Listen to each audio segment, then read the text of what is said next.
what can you say, Cuse fans? 2 out of 3 ain't bad. Of course, that's what Meatloaf also says too. But let me explain. Of course, Saturday, you Cuse fans had a choice. Of course, I wonder what the schedule makers were thinking. Of course, sometimes I don't control that either. 3:30, the Cuse in Florida State kicked off. But an hour later, the Cuse in Colgate tipped off.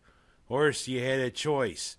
Or, unlike me, I could go to Dave & Buster's there in Carousel Center, also known as Destiny USA, which is what I did, and they had a nice little setup. One TV screen over here, you had Florida State and Syracuse. The other one, you had Colgate and Syracuse. So, if you were like me, you could go like this. And of course, you see with my eyes, I could induce hypnosis on you too. As you know, look me in the eye. In the eye. Yeah, abracadabra, hocus pocus, alacadabra. You are now watching the Cuse. I am now watching the Cuse. You are now back to normal.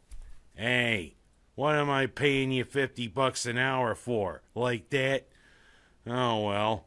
But the thing is, I kinda knew that this was gonna be a tall order for the Cuse football team going against the Seminoles.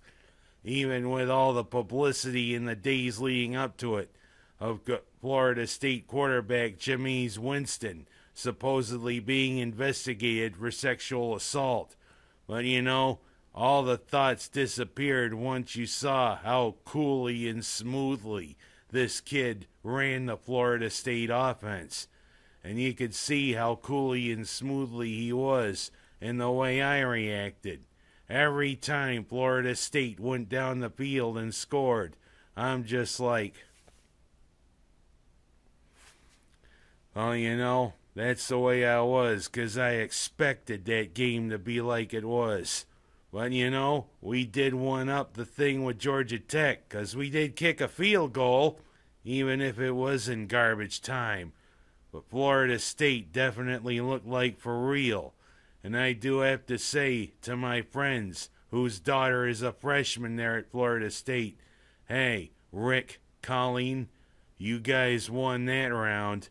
Your daughter one up me this time, but there's always 3 more years.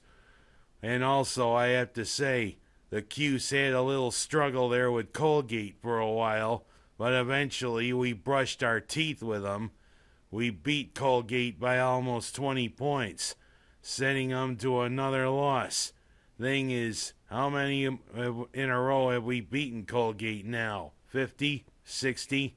Used to be a hell of a rivalry, but you know, Syracuse and Colgate's always going to play each other, even if Colgate knows we're always going to beat them. But how about that game last night? St. Francis, New York comes into the Dome in this regional game for the Maui Invitational, the tournament that we're in. We go to the Hawaiian suburb of Syracuse to play this.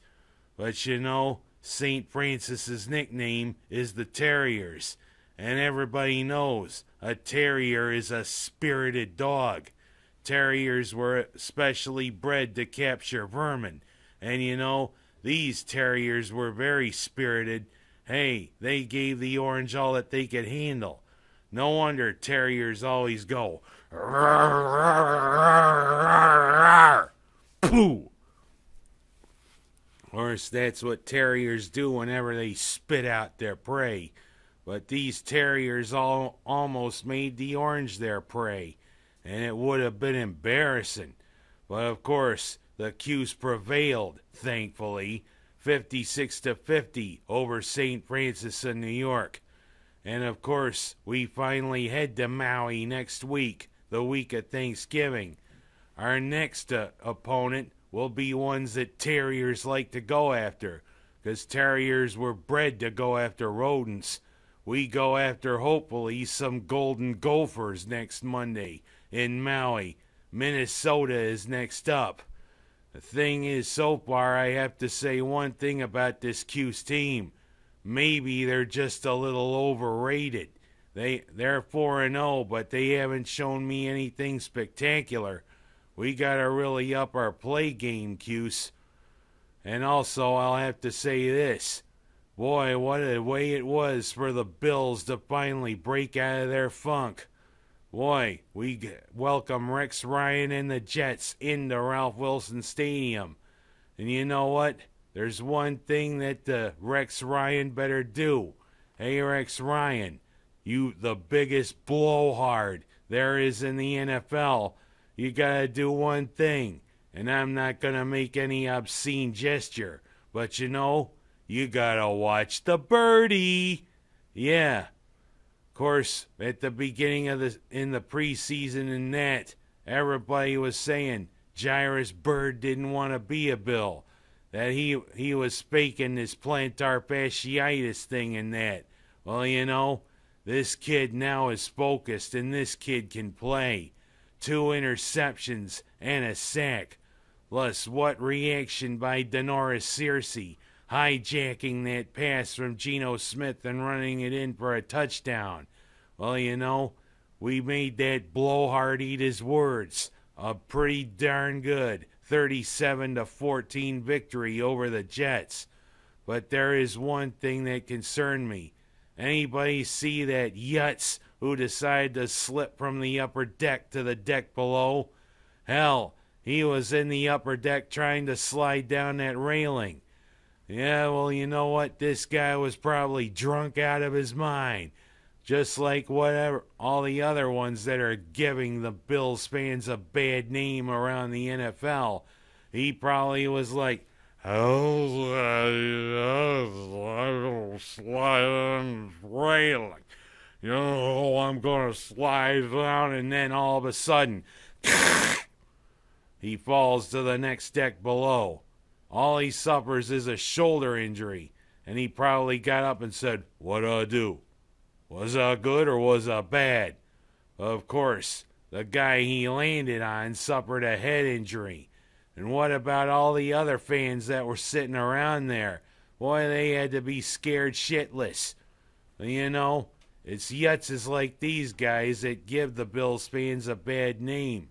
Hell, the last few years we've been chided for our drunkenness. We've been chided for the way we've treated opposing teams' fans and all the other things. Well, you know what? Orchard Park Police, Erie County Police have stepped up their enforcement, and so have the Bills, to try to make it more fan-friendly. Boy, we need a thing like this to set us back, don't we? We don't need fans like this. Go home. You're not going to be in Ralph Wilson Stadium anymore. And I'd like to tell that to President Obama with this whole thing of Obamacare. I mean, he risked them being invested. But good luck to the Duck Dynasty family. But the thing is, I know they all have their beards, but I needed to shave.